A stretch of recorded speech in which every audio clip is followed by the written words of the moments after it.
ಪೂರ್ಣ ಪ್ರಮಾಣದಲ್ಲೇ ತಯಾರಿಯೆಲ್ಲ ಮಾಡೋದು ಕೂತ್ಕೊಂಡು ಈ ಸಲ ಗೆದ್ದಿರ್ಬೇಕಂತ ಪ್ರಯತ್ನಿಸಿದ್ದಾರೆ. ಈ ಪ್ರಯತ್ನದಲ್ಲಿ ಅವ್ರು ಎಷ್ಟು ಮಟ್ಟಿಗೆ ಯಶಸ್ವಿ ಆಗ್ತಾರೆ ಅಥವಾ ಅಪಯಶಸ್ಸಲ್ಲಿ ಪಡಿತಾರೆ ಕಾದು ನೋಡ್ಬೇಕಾಗಿದೆ. ಆದರೆ ಇರಾನ್ ಮಾತ್ರ ಹುಮ್ಮಸ್ಸಿನಿಂದ ಅದ. ಅದರಲ್ಲೂ ಈ ಇರಾನದ ಹುಮ್ಮಸ್ಸಿಗೆ ಮುಖ್ಯ ಕಾರಣ ಏನಪ್ಪ ಅಂದ್ರೆ ಗೆಲ್ತಾ ಇರೋದು. ಅದರಿಂದ ಚೈನಾ ನಿಂತಿದ್ದು ಮುಂಬರುವ ದಿನಗಳಲ್ಲಿ ಅಂತಾರಾಷ್ಟ್ರೀಯ ಬದಲಾವಣೆಗೆ ಆಗ್ಬೋದೇನೋ ಅನ್ನುವಂಥ ಪ್ರಶ್ನೆ ಹುಟ್ಟುತ್ತಾ ಇದ್ದಾವೆ.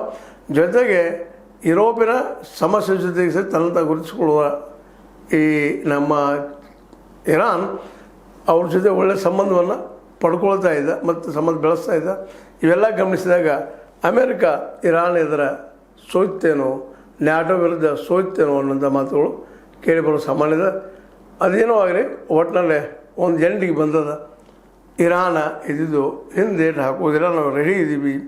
ಮಾತುಕತೆ ಯಾಕೆ ಹಿಂದೇಟು ಹಾಕೋದಿಲ್ಲ, ಮಾತುಕತೆಯಿಂದ ಏನು ಆಗೋದಿಲ್ಲ, ನಮಗೆಲ್ಲ ಬಂದು ಹೋಗಿ ತುದಿ ಮೇಲೆ ಮುಗಿತೈತೆ ಅನ್ನೋದು ಖಾತ್ರಿ ಆಗಿದೆ ಅಂತ ಆ ದೇಶ ಸ್ಟೇಟ್ಮೆಂಟ್ ಕೊಡ್ತಾಯಿದೆ.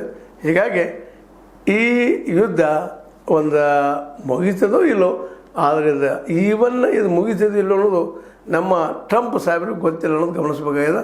ಅಷ್ಟರ ಮಟ್ಟಿಗೆ ಶಾಂತಿಯಲ್ಲಿ ನೆಲೆಸದ ಈ ಭಾಗದಲ್ಲಿ ಅದು ಹೇಳ್ತಾ, ಇದು ನಿಮ್ಮ ಲೈಕ್ ಆಗಿರ್ಬೋದು. ಲೈಕ್ ಮಾಡಿ, ಶೇರ್ ಮಾಡಿ, ಕಮೆಂಟ್ ಮಾಡಿ, ಜೊತೆಗೆ ಸಬ್ಸ್ಕ್ರೈಬ್ ನಿಲ್ಲಿಸ್ಬೇಡಿ. H16 ನ್ಯೂಸ್ ಅರ್ಥ ದೇಶ ತರಮಿದು ಸತ್ಯದ ಕೈಗನ್ನಡಿ ವಂದನೆಗಳು.